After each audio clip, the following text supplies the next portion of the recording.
Danny Gilfillan for Boxing News, delighted to be joined here in Sheffield with Adam Smith. Adam, we've just had a new look press conference for Sean McComb, Ben Crocker. You were up there for best part of 3 hours. I suppose you spent some time with both men. What was your takeaway from today? Yeah, I think it's a great concept, this under the spotlight, something new, innovative, a chance for the fighters to really talk and answer fans' questions, which is what it's all about. The fighters that we love and the fans that need to keep coming, because this is the entertainment business. And I think Saturday night's a really good show. Another GBM top to bottom card of great fights, interesting prospects, good characters, a mix of knockout specialists, pure boxers. And I think if you look at the top of the bill with Ben Crocker and Sean McComb, you get exactly that, a fusion of styles. You know, Ben is a powerhouse from Swansea, aggressive, Gary Lockett in his corner. We saw him against Tiernan and Bradley, a really good scrap at York Hall. He's undefeated still.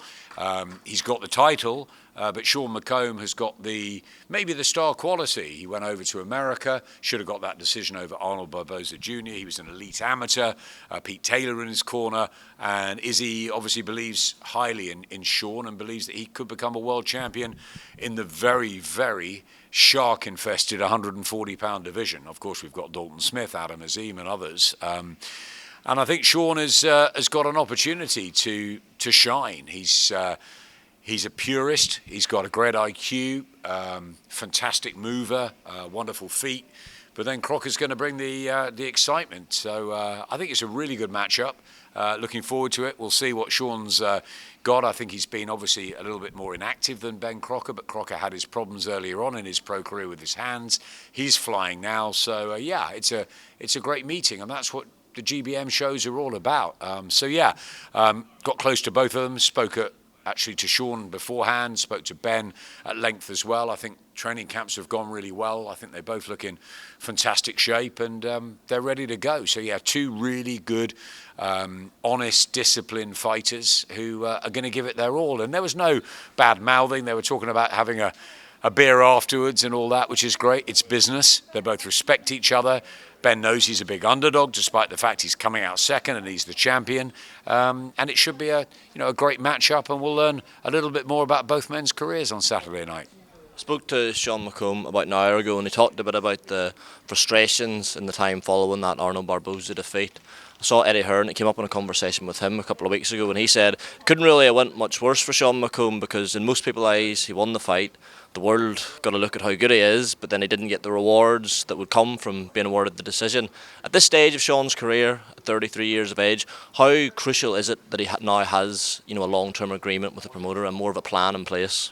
He seems really happy and settled, which I think is really important.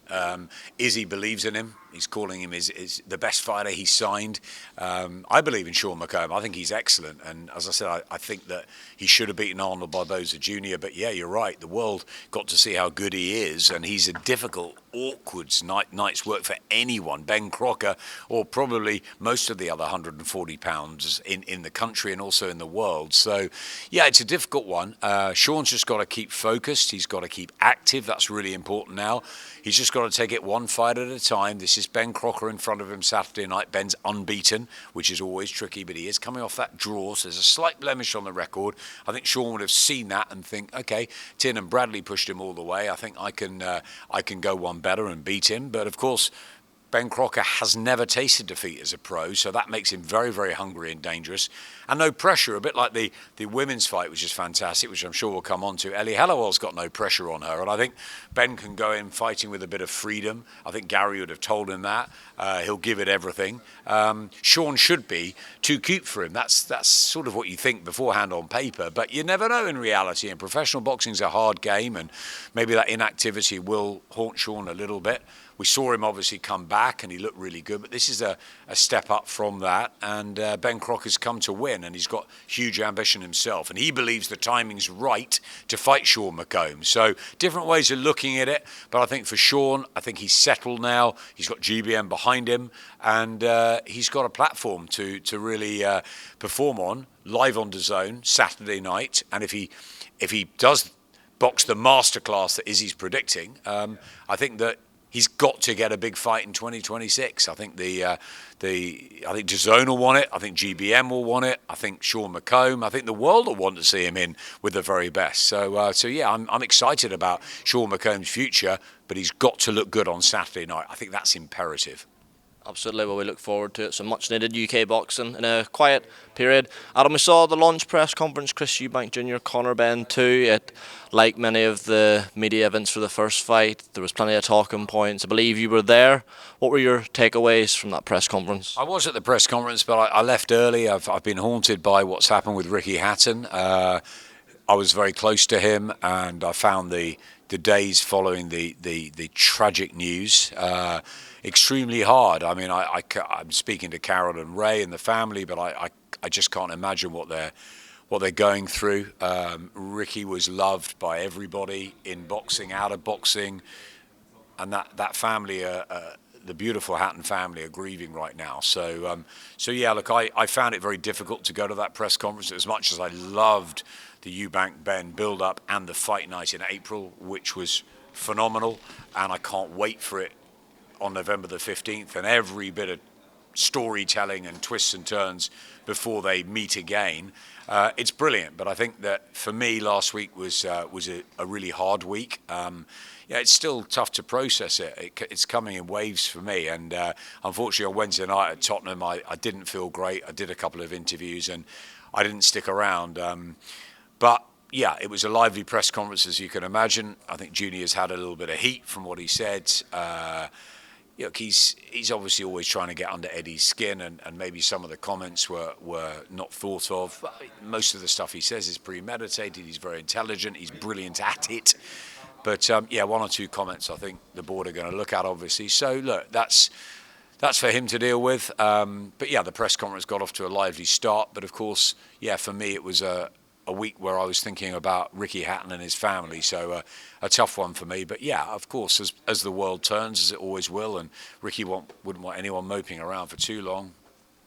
He was all about fun, and he was all about fights. So yeah, we'll get on with it. And I know Conor Benn was deeply affected by it as well.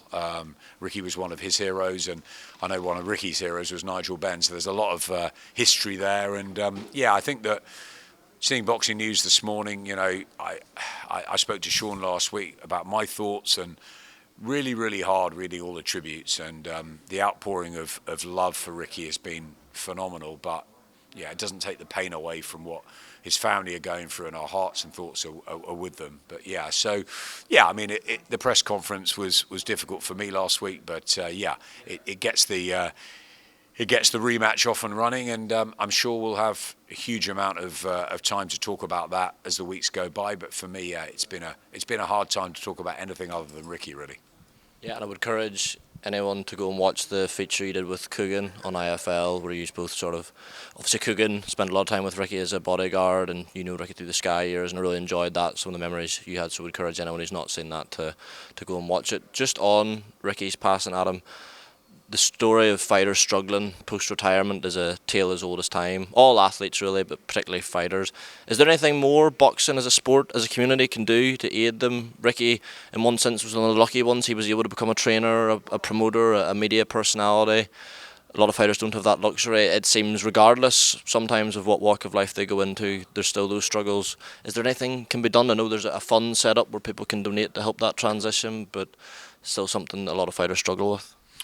100%. It's an area that's very, very close to my heart. I adore fighters, and you want to see fighters and any sportsmen and women that have entertained us and put themselves through so much through their careers, having a great sort of second chapter in their lives, or a retirement. I don't think retirement's really the answer, because you have to keep busy and you have to have a structure. The fighters, I guess, that are fortunate enough to become commentators and, as you say, trainers and managers, they've got a purpose. But you know, Ricky had that. Ricky was a trainer, he was a manager, he was a promoter, he was a father, and yes, still had his demons. And I think that the whole area of mental health, which he talks so passionately about, so does Tyson Fury and others, is huge. I think everybody struggles in life, right? I've come back from cancer. It was a really, really tough time. I think people hit rock bottoms, and you need to have that support around you. And that support is obviously family, but it's also talking, it's opening up. And I don't think it's just about money beyond careers. It's having, as I said, that structure, that purpose, that reason to get out of bed in the morning and to do other things. And it's really hard for sportsmen and women because their careers can finish. Spencer Oliver, great friend of mine, his career finished like that. And fortunately, he was lucky that we were there at Sky and we gave him an opportunity. And look what he's done. He's become an incredible media personality, and he loves the boxing game. He's still around it, and he's infectious, and he's had a second bite at the cherry. Jim Watt, I know, wanted to retire, and then he became a commentator. And Johnny Nelson will tell you the last 15, 20 years of his life have been so much fun. But the boxing world is hard, and in a way I look at it slightly like being in the army. My cousin has been in the army for forever, and he's mid-50s, and he's got to come out of it because that's the rules, and he's got to do something else. And I think it's hard when you've tried so hard for something, or you've been in one dimension for so long, and fighters have to do that to be the best they can be, and you just need people around you, and there's never a more important time than when it finishes, because often fighters finish with a loss, sometimes a loss in front of huge amounts of people. We saw with Ricky, with Floyd Mayweather and Manny Pacquiao. Manny Pacquiao, he found that very tough to deal with, and it is hard. And then fighters want to come back, or they want to find something else to replace that high, the adrenaline. It's really, really tough. It's an area that I'm very, very passionate about. I've worked with Sky Scholars over the years, and I think the education is maybe needs to be instilled a little bit earlier. When they're younger, it's like, not this career is going to finish. Whether you're 25, 35 or 40, it's going to finish, and you're going to have another 30, 40 years ahead of you. You've got to think about what you may want to do in that second part of your life.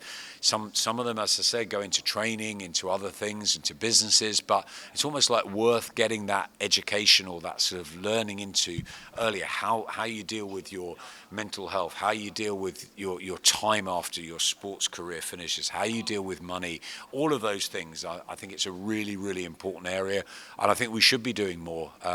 It's a subject that I want to write about. It's a subject I'm passionate about, Danny, because I love fighters and I love sportsmen and women, and they still adore on my walls. I got very close to Diego Corrales, who lost his life before the age of 30. Very, very close to Ricky Hatton, who died at 46. These are tragedies. This shouldn't happen. And Ricky, when I last saw him, I thought was in a great place. He seemed to be. Paul Speak said he was in a great place in the days and hours leading up to what happened. So, what goes on, what happens between a sportsman, a sportswoman that's retired, that's finished, that's still got to be doing something. And I don't know, it's really hard. And anything that we can do to help support the fighters that we love, we should be doing. So I implore people to get involved and talk about this more. And I would love to do more to help. Yeah, for sure, Adam. Just, if you don't mind, a couple of bits in the boxing news. I feel difficult to transition back to the daily news, but just a couple of things to get your thoughts on. Derek Chisora, it's been announced. We thought it was The Last Dance earlier this year. It's The Last Dance Take 2. He's fighting in Manchester in December. It's been announced. Would you like to see that bit for Derek one more in the UK? And if so, any potential opponents?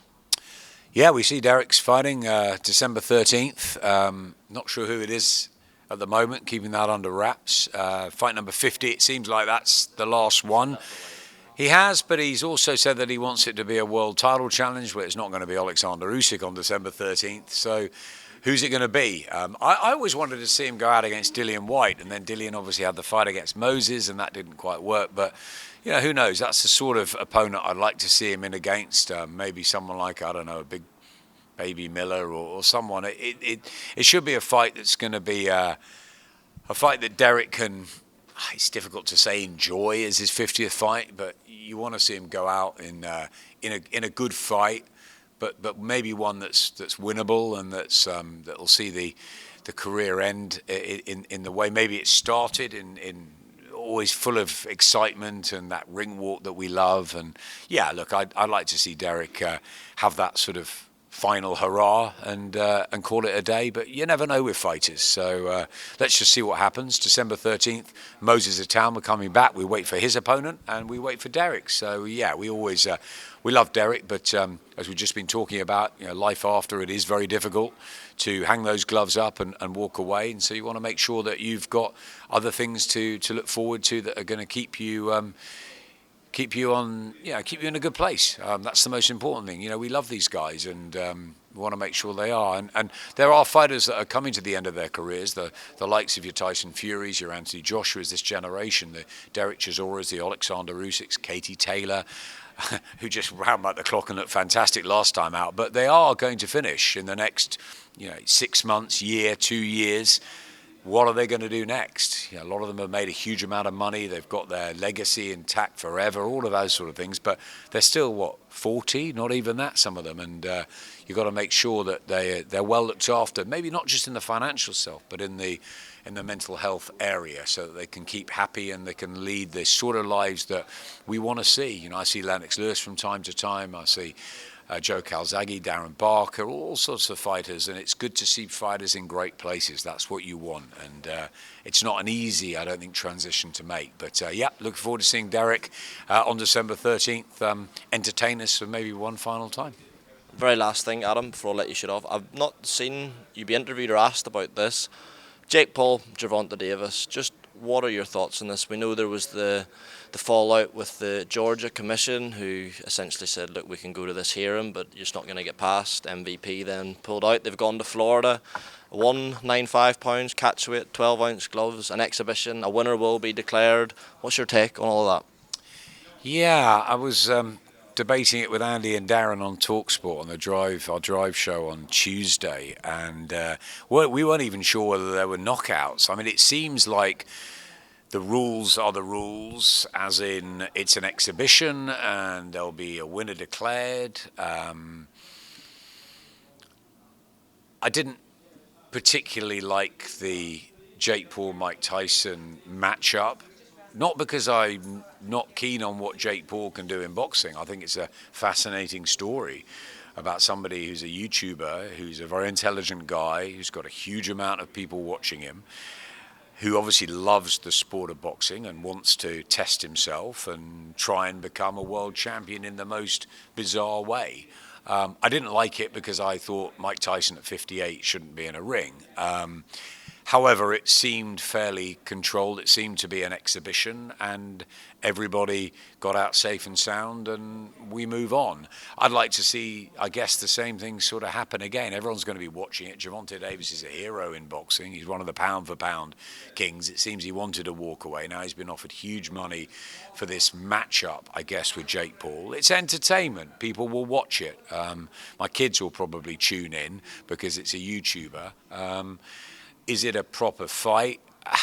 It's so difficult to even analyse it when the weights are like that. Gervonta Davis a king at lightweight, and there's Jake Paul who's trying his best up in the weights. It's just a bizarre matchup.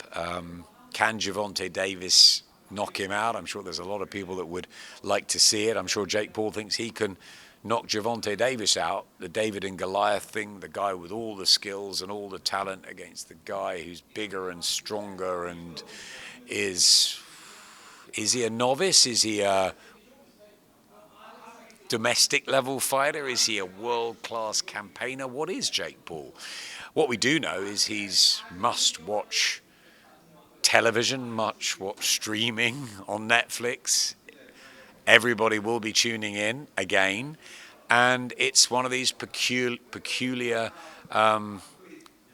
anonymity. I don't even know the word. Peculiar, mad, crazy matchups that we get in this sport. One thing I keep coming back to with the YouTubers, with Misfits, and I know fighters in Misfits, and I know fighters who are in small hall shows, and fighters who are in the biggest shows. It's all boxing. And people are coming to our sport. So, yes, the hardcore, the trade fans are not going to like it. But there are people that do. And Jake Paul and Logan Paul and KSI and all the YouTubers chose boxing. They didn't choose something else. So it's bringing eyeballs to the sport. We're getting it on Netflix. We've got boxing back on the BBC. Sky going to come again. DAZN, the home of boxing, week in, week out. We're busy with so many fantastic fights. GBM this Saturday night. Next Saturday, we're in Glasgow for a big Frank Warren show. Then it's Dave Allen back here in Sheffield. Then we're going to York Hall. It's boxing every week on DAZN. We're getting Channel 5 as well. We had that fantastic one in Dublin the other night. Just announced his Boxer on the BBC October 25th, as well as the huge night that we've got on DAZN with Joe Parker and Fabio Wardley. November the 1st, we're in Manchester, Joshua Buatsi. It just keeps on coming. Liddell Conway, I haven't talked about that. What a great fight. Then we're into sort of the heist, then Eubank Ben, then Riyadh. It's non-stop, which is brilliant. So yeah, November the 14th, we're going to get Jake Paul. We're also getting Ellie Scotney going for the undisputed, and I love Ellie Scotney going for the undisputed title. What Jake Paul has done and Nakis has done for women's boxing, and I was there at Madison Square Garden. The likes of Chantel Cameron, Ramla Ali, Savannah Marshall, all getting their opportunities. Terry Harper's now joined the party. I know Tycee Gallagher, should she win on Saturday night against Ellie Halliwell, will be knocking on that door, wanting that world title shot. So, yeah, it's fantastic what Jake and Nakisa and MVP are doing for women's boxing. And, hey, they're getting the heat, they're getting the criticism, but people are going to watch Gervonta Davis against Jake Paul. Whatever you think about it, people are going to watch it. And they're going to watch to see if Jake Paul can defy the odds and become a world champion. I don't know if he can. I'm sure he doesn't know if he can. I'm sure he fights Anthony Joshua. People think AJ will knock him out in a round. But you never know, do you, in boxing? We don't know what's going to happen. It's unpredictable. A lot of people thought Canelo would have an easy night's work against Terence Crawford. I wasn't one of them. I was in the Crawford camp. I got a prediction right for once. I thought Terence Crawford was way too good at this stage, and I thought his skill set as he came up would be too much for Canelo. A legend, but I think slightly there, and I thought Crawford was brilliant. And I thought it was even wider than the card. So you never know what's going to happen in boxing. But I tell you what, everyone's going to be watching Jake Paul and Gervonta Davis. Even if you don't want to, Danny, you'll be watching it, I promise you. Certainly will, and in the world of numbers, that's the main thing. Adam, I will let you go. Enjoy the rest of fight week here in Sheffield. Weigh in tomorrow, fight next Saturday. I'll see you Saturday. I'll be there, looking forward to it. And yeah, thanks for your time. No problem at all.